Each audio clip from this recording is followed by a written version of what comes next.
Hello, I am Josh, and welcome to Where Lavender Grows. Um, this has been something I've been dreaming about for some time, putting together a channel, actually for over a year now. Uh, I paid for the tools, I set up the pages, I scribbled notes in purple pens, and then I said, wait a minute. Um, not because of so much fear, but because of what happens when true crime content forgets that real people are at the center of all true crime stories. And I didn't want to rush in too much without clarity, compassion, and purpose. So I want Where Lavender Grows to be a space to remember the missing and the murdered and those who have been hurt in this life when they didn't ask for it. I want it to be a space for stories, not algorithms or hot takes or clicks. Um, a space where victims and their families are centered and not sidelined, as you've seen in a lot of different true crime spaces. Um, so I'm not here for the clicks. I'm I'm here to help make sense of the world together. That could be case by case and story by story. Um, and that's how I'm going to approach true crime. This is my first time here on a YouTube Live, so this is new to me if I don't know how everything works. I hope you'll give me some patience and some time to figure that out. We can figure that out together. Uh, But I wanna approach everything here with a sense of curiosity, care, um, maybe some dry humor every once in a while where it's appropriate. And, uh, so that's where I wanna be, with this channel. Uh, I'm a librarian, and and I love the color purple, and I just wanna be in a place where we can really focus on, true crime with a heart. And and focus on the people and the victims of tragedy and the victims and their families and how we can make sense of what's going on in life. So I'm here to cry. I'm here to laugh.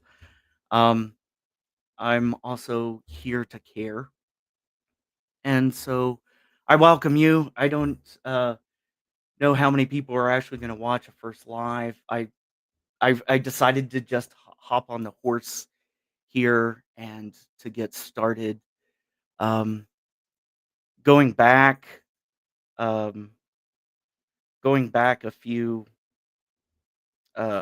a few months ago, I was setting this up. I paid for StreamYard and I was getting ready, but there was so much drama and confusion in the true crime world. I've been a part of it. I've been modding on some channels myself and some uh, and uh, the chat rooms and the different social media that kind of comes with true crime.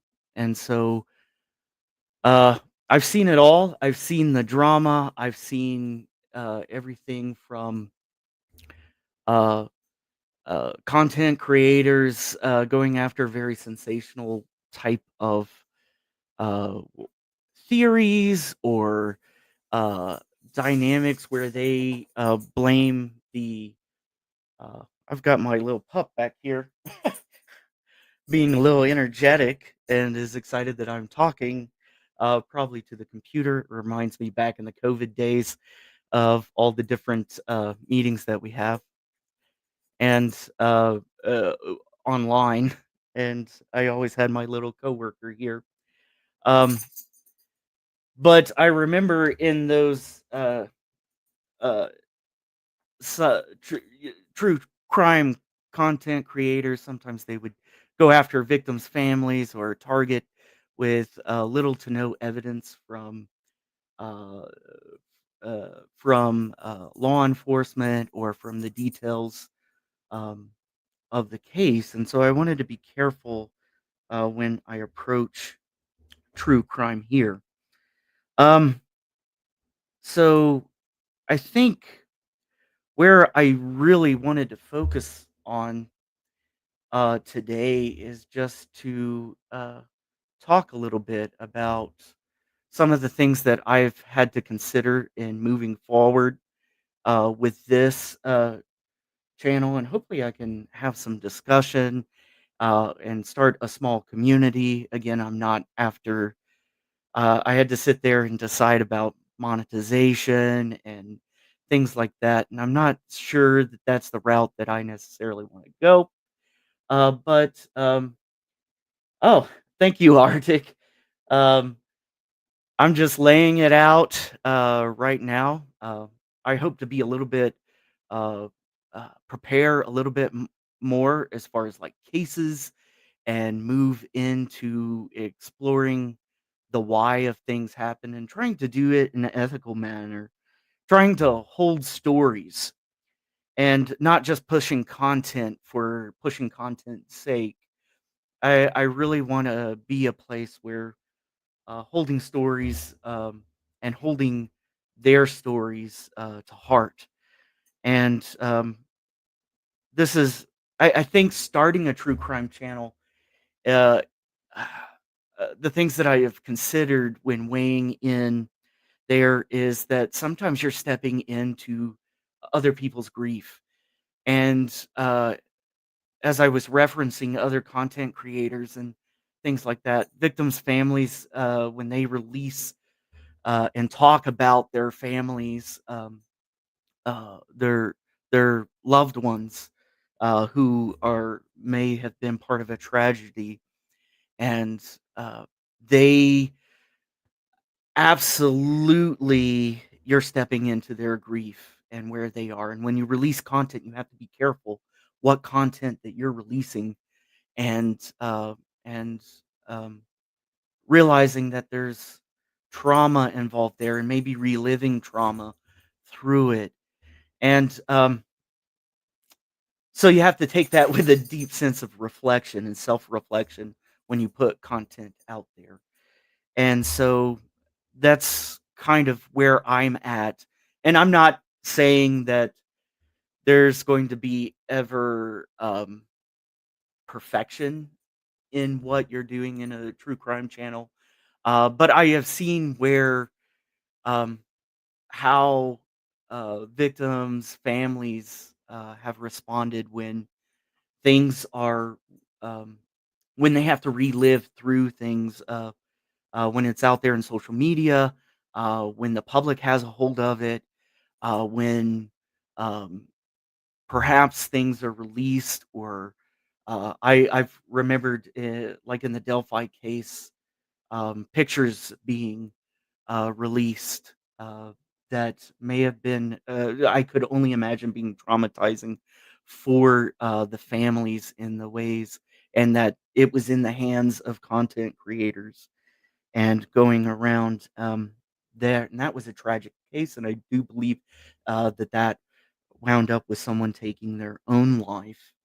And I really wanted to come with a different sense of a true crime channel. I've had um, been a part of many who really approach true crime ethically and cautiously and with a deep sense of reflection and humor where appropriate. And um, I'm hoping to really save space where we can have time to break from the true crime, because everyone needs a little bit of time away from true crime because it can be intense. And that's not to laugh at or to make light of true crime, but sometimes you need to step away and, and talk about something else and really approach from the lighter side of humanity and take a break.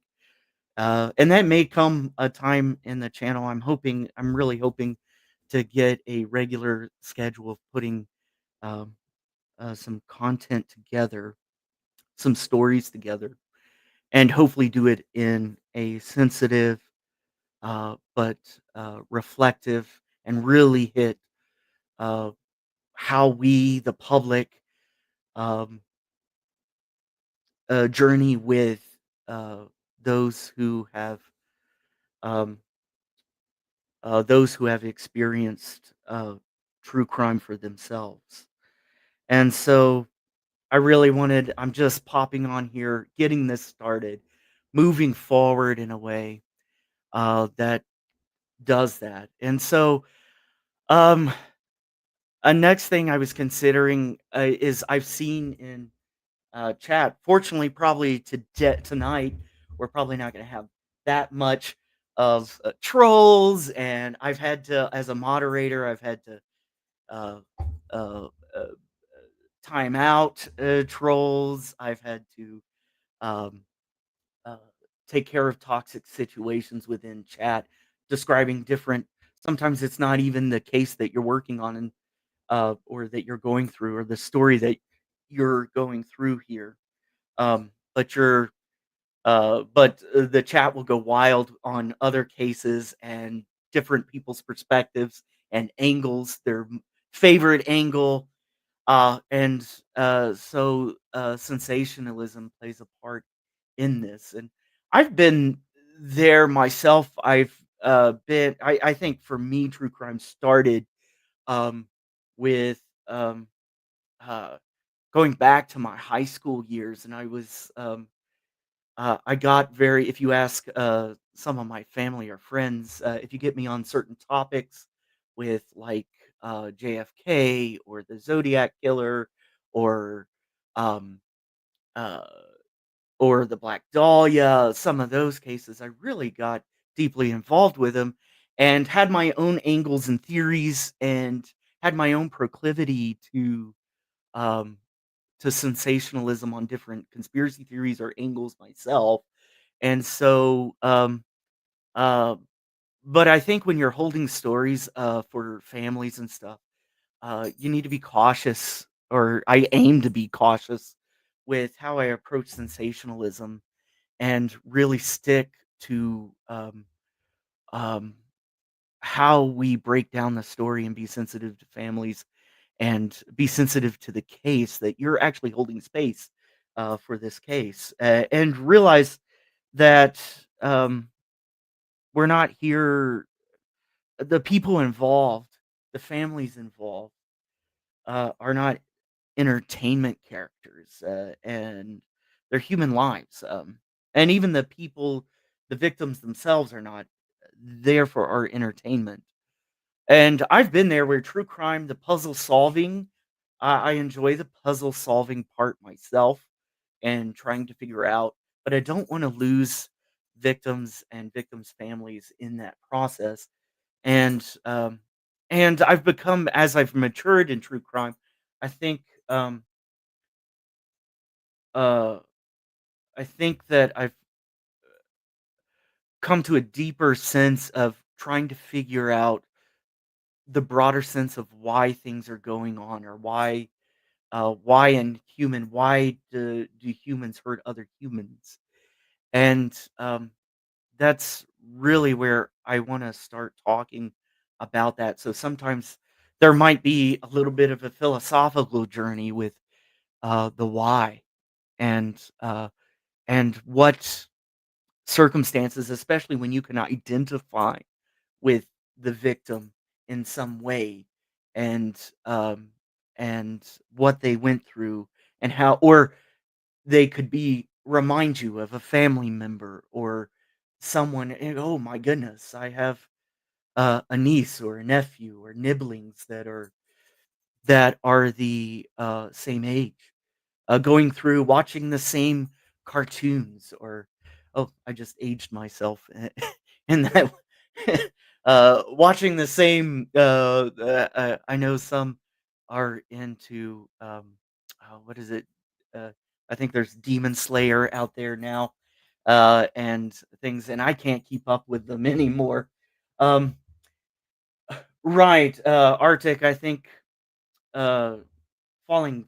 we all fall victim speculation, uh, and I think you're right. There's nothing wrong with it as long as it doesn't cross the line into attacking families baselessly and needlessly. Um, I know sometimes you could have questions about family members who are doing something out of the ordinary or something like that, but I still approach that with with a lot of caution. And thank you for that comment, Arctic. Um, and thank you for being here. I didn't really expect anybody. I kind of decided to go live probably 2 hours ago, 2 or 3 hours ago. I just decided I had finished a lot of stuff uh, for my work here recently, and I just decided this. I just said I need to um, go ahead and get live. So if this sounds random or if this sounds like, oh my goodness, where are you going with all this? Um, it's just because I'm going to go ahead and step forward into the YouTube world. Uh, and so that's what I'm up here doing. Um, so I really want to emphasize that victims are not props. Uh, and they're not props for a story. They're not props for a channel, a podcast, a uh, uh, or for social media. And they're not here for content. We're here to honor lives and be a part of that story.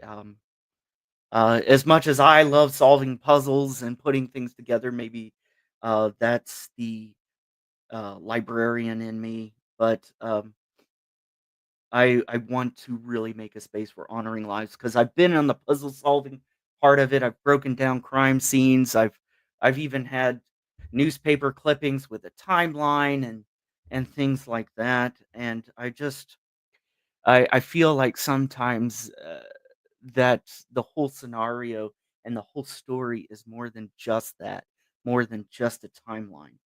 Um, and that we want to be here to uplift the voices of families and get the story out there, especially for unsolved or uh, cold cases or for missing people. That we take the time out to really get the story out there, and I've been a part of channels and content creators, and Arctic, you being one of them, where you have the families uh, on your channel and if you haven't checked out Arctic's channel, check out Arctic Fox True Crime. Um, this is someone who deeply cares about what's going on, and from uh, the lives I've been in, and from the replays that I've seen of Arctic, he really gets out there and does the work.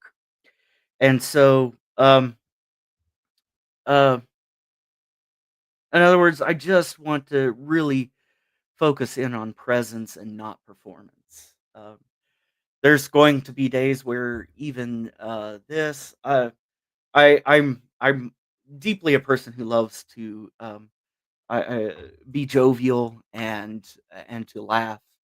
But you're going to see a lot of uh, mixes of the human full spectrum of the human drama, where we learn to really take in and feel what victims and victims' families are feeling, and going through that with them uh, in a way that cares. Um, and I've already mentioned some parts of this, and now I feel like I'm doing my uh, a little bit of rambling in a way. But I think I'm saying kind of for a start of a channel, kind of if anything, if this uh, gives the impetus to move forward or to to continue or to make a sustained effort of a true crime channel. I think this might give you a little clarity of where my approach is from. I really have, and I think that was part of my delay in uh, putting together a true crime content and a channel is I've seen the toxic side of true crime and how it could be presented in social media. Uh, I've seen content creators tear each other down, um, uh, even when there's ambiguous or opaque way interpretations of how to move forward with a case or a certain angle or how they treated or who they invited onto their channel. Uh, other contents, and they kind of get into cliques or families or even clans taking sides within certain angles of a true crime story. Um, and I think um, I know there's trolls out there, and I'm not looking forward to those and those who come in specifically, to disrupt or to sensationalize or um, um, to uh, how do you say, just really I've seen one where trolls go after the content creator on the channel and and really just there to pick or get a rise out of people.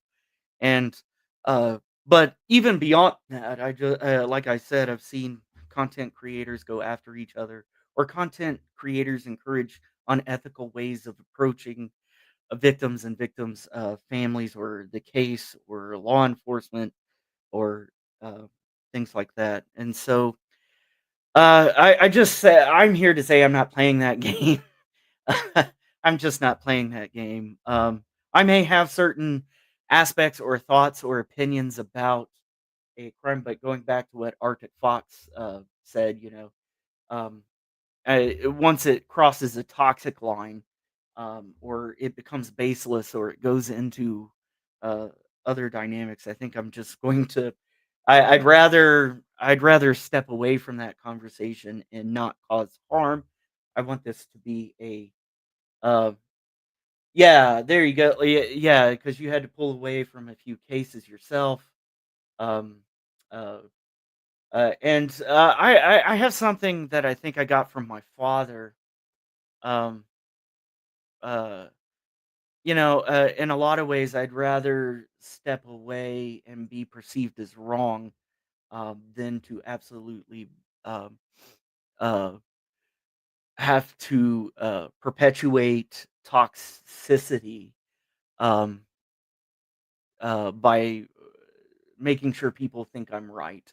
And I've come to a lot of different ways where I'd prefer a conversation around that takes multiple perspectives in a and actually gets to discussing why we think the way that we think about a certain case.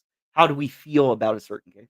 Because I know that there's cases that get to you and the emotions in it. And it could be why we respond with maybe some toxicity or with um, uh, we respond harshly to others and with our opinion because we feel like something is wrong here and we want to correct it. We want to be Don Quixote and correct those wrongs.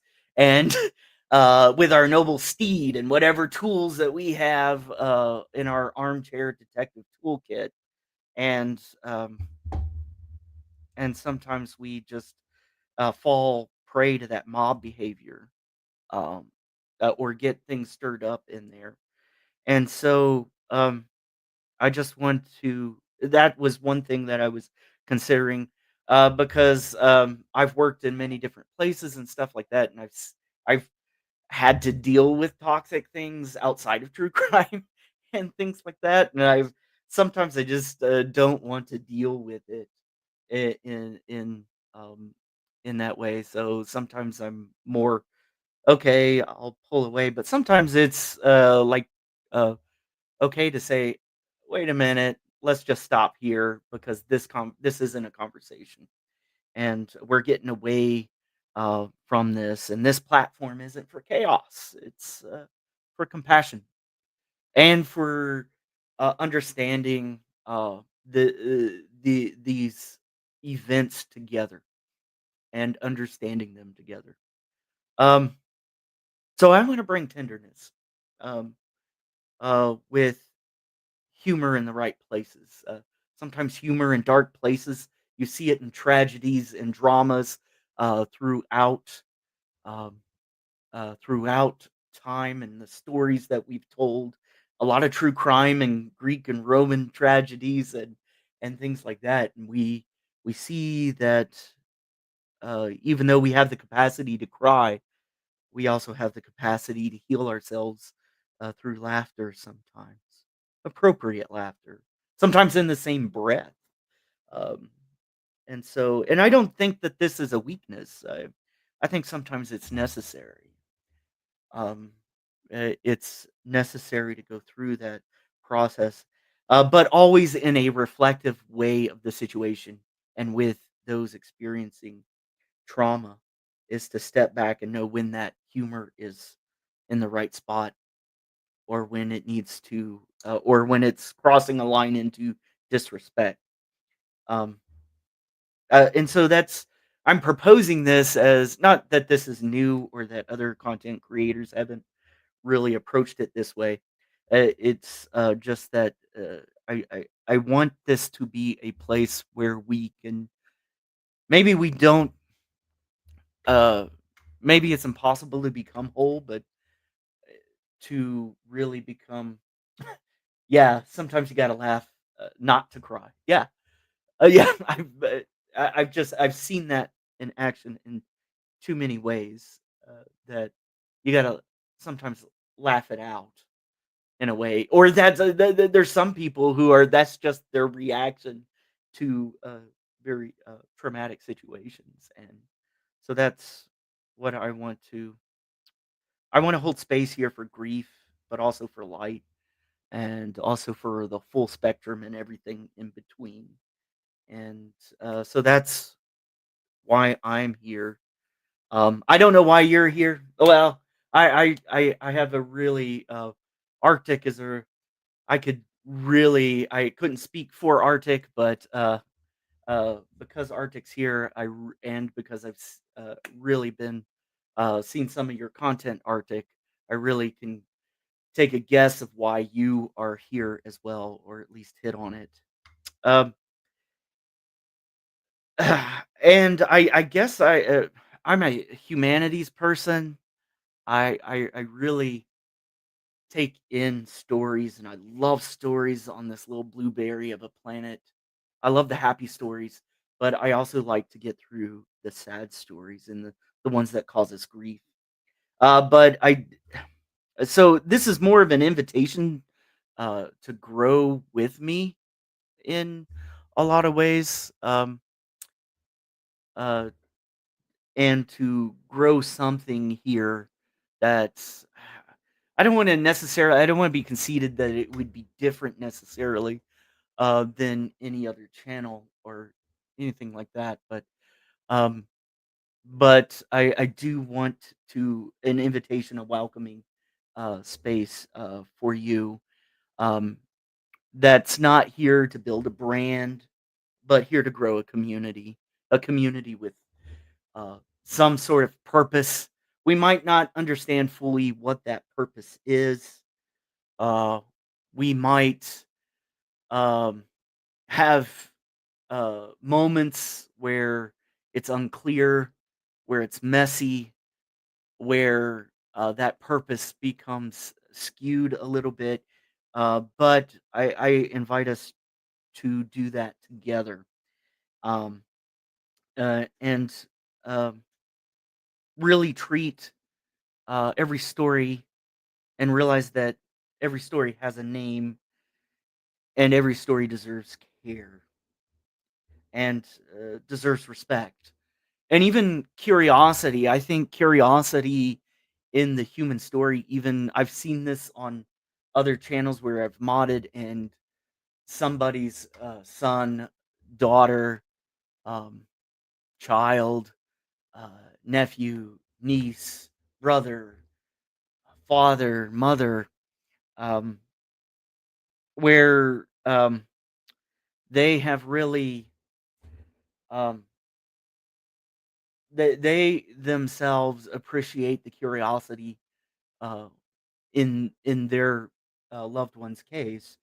and curiosity that's approached with heart and with understanding where they are at and understanding what message they want to get out and what they think is important for them. And so, um, I thank you for being here at the beginning, or if on a replay somewhere you see this channel that um, I'm not so tuned with all the algorithmic things like that, but I'm not looking necessarily for um, what I don't know, views or clicks or anything like that, but um, really looking for a community, even if it's small, to really learn together, and that's what I'm connecting. That's what I'm here for. Either that and to enjoy a little bit of coffee. To I like to talk about stories, TV, pop culture, um, and things like that. So if we get a little sidetracked, that's okay too. And so I invite you with me. I'm going to try to really approach each one of these episodes. I don't know if that's what we call it, an episode. Um, really approach and bring up and highlight maybe persons that you haven't heard before, or along with um, that that aren't in the media. Um, that could be missing people, that could be cold cases, um, and I'll get into a little bit. Sometimes I will bring out timelines. Uh, I'll bring out newspaper articles or things that could be um, that help us understand the story. And even if we don't get to a why of the story, sometimes that eludes us.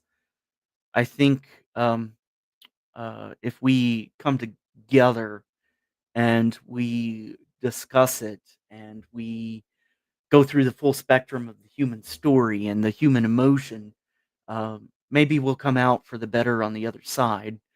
Um, uh, and so that's where I am at. And I wanted to really quickly recap um, or end. I'd like to end or start. This might not be the format of all my different episodes, and right now I feel like the sage on the stage, um, because my audience may be limited. But I want to end with kind of bringing your attention to a missing person. Uh, this person is Dorian Dion Thomas, missing out of uh, uh, Amarillo, Texas. And this person, I actually believe this is uh, a small uh, boy. I'll get into it. I think I'll pull up the uh, missing person page on this one. From the Charlie Project, I think, and really discuss how old, really go over how old he was, but actually found a another victim a year before this person went missing, and so that is it pulls at me this one, and let me see if I can. Let me see. I and you'll have to forgive me here. I'm looking for the ah share screen. And let me see. There we go.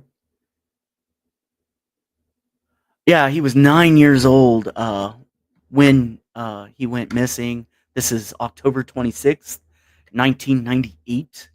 Um, and there's several age progression photos, and some there uh, is considered endangered missing.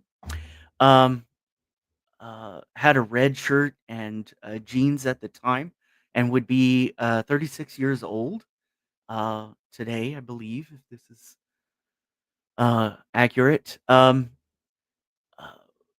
was associated or with an aqua bicycle with a very small white tires and rims, white handlebars, a black seat, and chrome colored connection pole. And it had the words freestyle on the side. Um, and so this Dorian here, as was I kind of went through all that, but he went to go fill his bicycle up, as you know you do for um, um, ooh, and I realized that my screen isn't showing, I think.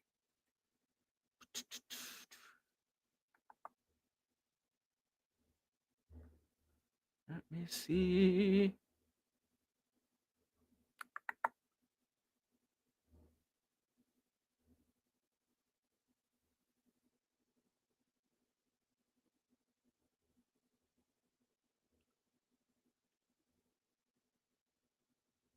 Let me see. Good old technology. Always. Oh, okay. I don't see it on my second laptop, so I may have to just read through it. Um, but it was fashion. It seemed to be. I don't know the difference between boys and girls bikes, but that's what the Project kind of said. It was uh, kind of looked like a girl's bike. It was fitted with very small white tires and rims and handlebars and black seat. But the disappearance is actually unclear. It was after he was reported missing more than 24 hours after his disappearance. The authorities were unable to determine if he was abducted or if other factors are involved.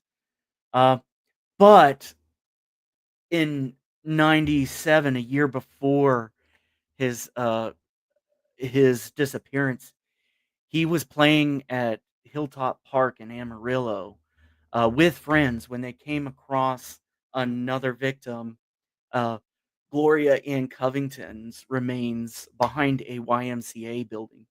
And I remember as a kid just going to the YMCA that I can't imagine what to have come across this and this was a uh, a stabbing death, and so it was I just couldn't imagine being a kid of 9 years old with a bicycle, with going and playing with friends. I don't know if they were playing baseball or kickball or dodgeball or um, and what you would be doing. I know several YMCA's here have parks there. I don't know what it looked like in 1998 and things like that. But for this to add, and then he disappeared uh, a year later. Um, and there had been some witnesses that um, reported that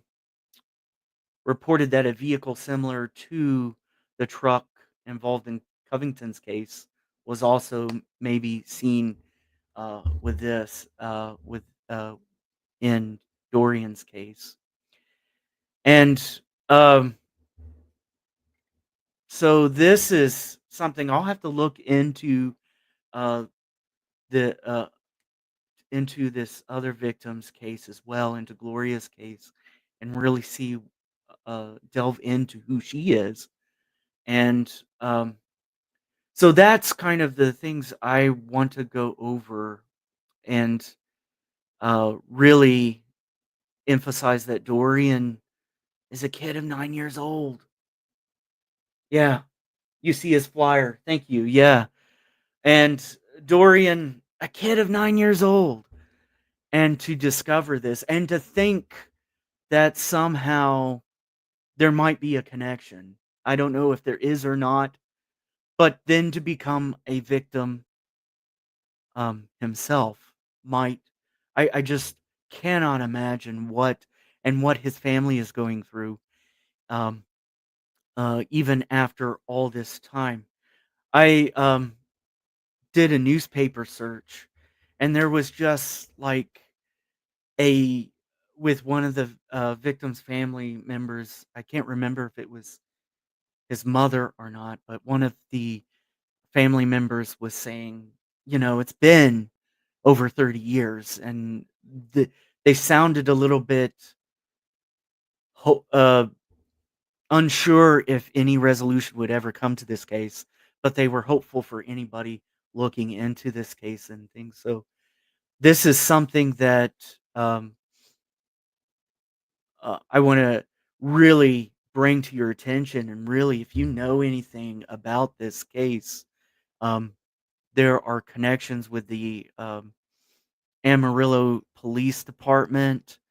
Yeah, here's the you can contact the Amarillo Police Department at 806-378-3038, and, um, and share what you know, even if it is even if you consider it something small. Um, and I know, there's just when I look at when I look at the area around here, and around this case, I really find that there are so many that don't get, um, attention, and maybe somebody out there knows something about this, or knows something about the case of Gloria Ann Covington, um, who, uh, was murdered in August of 1997. And so I want you to even put yourself into, you know, if, Dorian is out there anywhere, I mean, just to have gone through all this could bring resolution, for 2 different cases. And so, um, I just really wanted to really focus in on Dorian's case here, and, um, and just really, um, express how my heart goes out, to everybody involved in this, and hopefully a resolution comes in some way. I know it's been 36 years, and at that time it can sound despondent, it can sound, um, but there are other cases out there, that because somebody spoke up, because somebody said something, because somebody who was fearful at one time, maybe, but maybe that fear has passed, or the danger from that fear has, maybe potentially passed. That, uh, it may be time to speak out, um, and to help bring resolution in this case. Um, and so I think this is where I really want to reemphasize the importance of this, uh, of bringing attention to cases like these. It may not be the first thing in the headline news, or, going around on Twitter or Reddit, or, uh, or any of the other uh, uh, social media platforms. Um, but I hope to either begin or end somewhere in my channel, no matter what case we are dealing with. I will bring up missing person, um, or a cold case, that I feel is really, um, pertinent. And so I I really feel, like we could move forward. I can't always guarantee the most entertaining channel, but it will be with a heart. And, I will have some, uh, I have some tools at my hands, that I could put together, different ways of putting, um, true crime content together. And, I might so this might be an experiment. You might go, "I don't know if I can listen to the purple guy all the time talking about things," but, um and I do have a tendency to ramble sometimes. But I think that can be good for conversation, and, um, Arctic, if you ever wanna join sometime, I would love to have you sometime to talk about a case, um, and, and, um I'm really open to, um, doing anything that brings attention to cases, especially the cases that are not that are unheard. Um, and so that's me. I'm putting myself out there for you, um, and I'm gonna enjoy it. My pup Inky might be with me sometimes, and would like to join in on occasion. He was really active earlier. Um, and um, we could do this together. Um, and uh, I'm hoping to really be a community spot. It might not be for everyone. All right, thank you, Arctic. Might not be for everyone, but it could be for you if you like um, a, a little bit of conversation, a little bit of philosophy, a little bit of um, humor, um, and if you would just like to get rid, maybe step away from the doom scrolling for a little bit. Maybe doom scrolling is what brought you to my channel. That could be the case there, but I hope I can give you a break from that, and I'll get better as I learn the technology a little bit more, and also move forward um, uh, with both moving through heavy things sometimes with a lighthearted heart, and with the necessary deep reflection when we need it.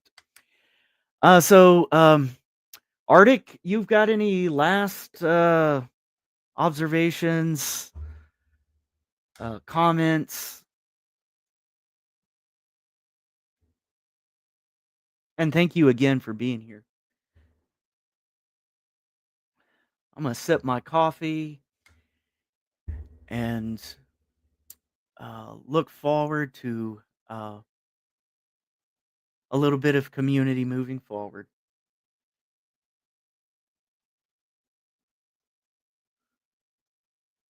Um, Trying to think of what else to say on here. Oh, thank you. And I'm hoping to grow um uh respectively, like grow in a constructive and pr- uh provocative in the right ways, uh